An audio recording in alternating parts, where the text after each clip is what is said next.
So the next review that I'm going to be doing is, this is actually one of my exceptions. This book has like 10,000 ratings on Goodreads, but I feel so strongly about this book that I just wanted to talk about it, and I think it's really important to talk about it. So the book I'm going to be reviewing is Morton Brothers' Sons, The Epic Story of America's Great Migration by Isabel Wilkerson. It talks about the migration of African Americans over the course of like 70 years, starting from the early 20th century to 1970s, when just the big bulk of the migration happened. So it follows at least 3 different African Americans, kind of at different times during the migration. One follows someone going from Florida to New York City, someone going from Mississippi to Chicago, and someone else I think going again from Mississippi to Los Angeles, and pretty much their experiences, what motivated them to leave, the conditions that they grew up in, and their transition, and then their life in the North. The quote really sums up the book very well. The actions of the people in this book were both universal and distinctly American. Their migration was a response to an economic and social structure not of their making. They did what humans have done for centuries when life became untenable. What the Pilgrims did under the tyranny of British rule, what the Irish did when there was nothing to eat, what the European Jews did during the spread of Nazism. They did what human beings looking for freedom throughout history have done. They left. The one thing I thought was incredibly shocking was the conditions that African Americans had to live, pretty much a caste system in the South, and definitely left over from slavery. Sharecropping was pretty much the next best thing after slavery, after they couldn't legally own these people. But with sharecropping, it just so happened that after the family worked the land for a whole year, they just happened to always break even, and they even still owed the person who owned the land. There was even a story in here where someone charged them for coffee, and they didn't drink coffee, and one said, "Oh, I don't drink coffee. I didn't take coffee, so you can't charge me for coffee." And then the person said, "Okay, now you have 2 pounds of coffee that you owe me for." A lot of these stories are just simply shocking. Now it makes sense to me. A lot of things that I know my parents. My parents have been of course, very influential in my life, but now it helps me understand them a little bit better, about the little quirks, things that I just didn't truly understand, and what they had to live through in the South before they left, like when they grew up. And a lot of things are just absolutely absurd. Someone even simply asking, a black person asking for a store owner for a receipt in a store, a white store owner, and the repercussions is that, that black person was subsequently beaten.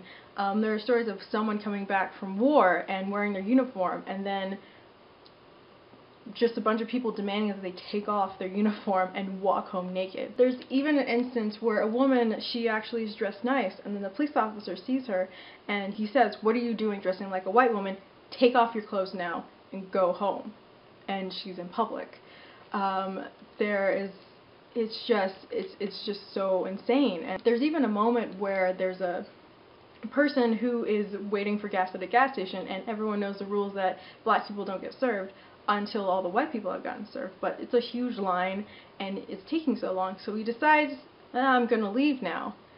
Then the white gas station owner points a gun in his head and says, like, "You're not gonna leave until all the white people have gotten served. Stay here."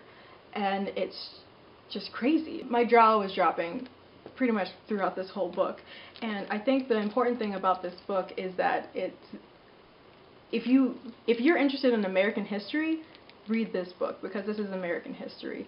This isn't just African American history, and then, you know, if this never happened, the United States will be the same. This is a part of America, and I think it's one of the stories that just have really been neglected, and this is what this book really explains. This is just an amazing book. It makes me understand my parents even more. Before, I thought like my dad had like some quirks, and I thought, you know, my mom had more quirks, but now it's like I understand them, and it's really kind of hard to read, but I think it's something that's very important. And even in this book, it even describes, you know, not every white person was racist, but if you're a non-racist and admits a lot of these racists, you're going to abide by the same rules that everyone else does, or else you're going to be ostracized. And there are quite a few instances here where businesses, even in the North, did try to integrate, and they're like, we can't hire black people because then all the white people will leave, and we're trying to do our best to keep everyone. We want to hire black people, but we have to keep our current employees. We can't, and it's really hard, and a lot of things put people in a bind. This is a great book. I gave it a 5 out of 5 stars on Goodreads.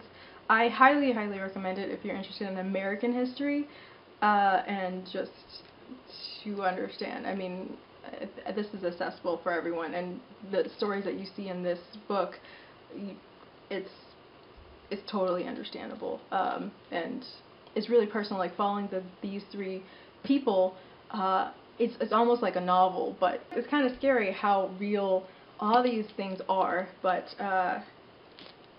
yeah, I highly, highly, highly recommend it. It's really interesting about this book. It was really complimented by The Accursed, which I also have a review on. And these books started out at the same time period, like in 1905, and describing all the conditions. And it was really interesting to see 2 groups of people from 2 different sides. Like, this is from the white privileged people, and them explaining why these people shouldn't have rights and why it's okay to treat them this way. Even in this book, it elaborates more of what these people thought, and in this book it even explains that some white people were really fighting for the right to arbitrarily kill black people to preserve Southern tradition. That it's just a Southern tradition to lynch black people. Yay, tradition.